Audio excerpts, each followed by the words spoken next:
be exploring Google Meet for students.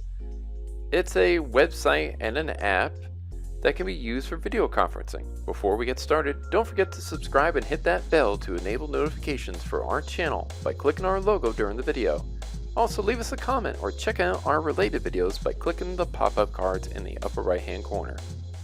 Before you do get started with Google Meet, please check out our previous Google Meet videos such as Getting Started with Google Meet and also Going Deeper with Google Meet. Here's how our students can get started with Google Meet. One thing your teacher may have done is created the Google Meet via their Google Calendar.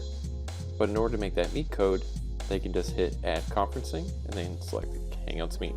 The teacher can also add some resources like the agenda of what's going to be covered, hyperlink materials. So I'm going to save this, and it's going to send that calendar invite to my folks, and then they're going to be able to see how they can access the Meet via that way and join. After your teacher made the Google Calendar event, you should receive an email. It lists the name of the event, what's going to be covered that day, the time-wise. This is where you can click on the link to get into the Google Meet, or you could use your phone, but it's preferred that you click on the link and do it on your device. The calendar it's going to get saved to, any attachments that may have been attached to it as the agenda, what's going to be covered, and there's a link. And if you scroll all the way down to the bottom, you can actually access those documents there or the video clip that I provided. If you're going to be able to go to the meeting, just hit yes. Another thing that your teacher may have done is they may have made a Google Classroom assignment or announcement that includes the link to the Google Meet. Once you click on that Meet link, you'll be prompted to enter in this screen. And on this screen, if you don't want your mic off, which is always good practice to make sure you turn your mic off before you go in, and you probably also want to turn off your camera before you go in, and then you can hit Join Now. Another way you can do is by going to meet.google.com, and if you received an invite to it, you can access it right there. And this is the main Meet link page. This is where you're going to see if your camera's turned on or your mic is turned off.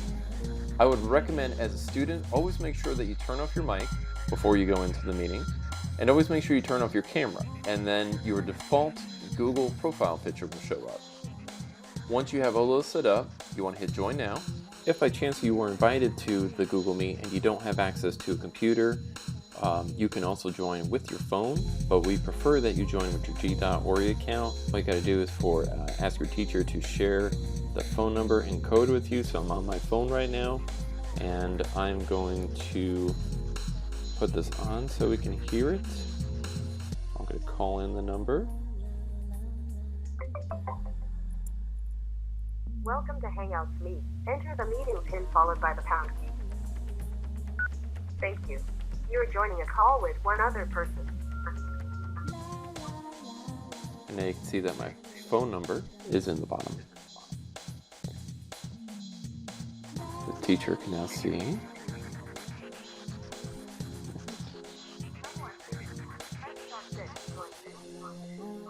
So I could be unmuted if I needed to, or I could be removed.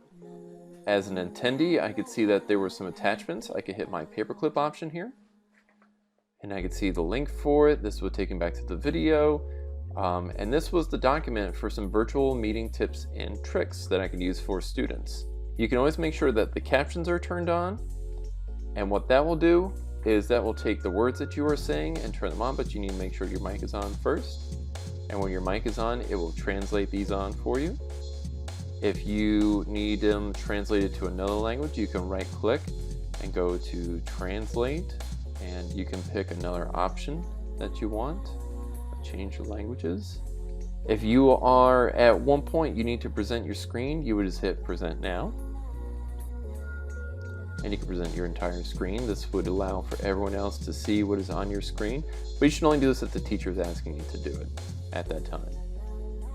And now I'm presenting my screen. So I'm going to hit Stop Sharing, and that will end that for me. And if I need to record the meeting, if I want to access it later, I can always say Record Meeting, but due to the fact that my teacher started the meeting, they're going to be one that gets the Google file later.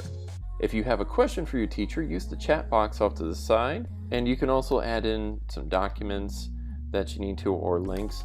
but anything that you type in the chat box will appear in the transcript for your teacher if they have it recorded.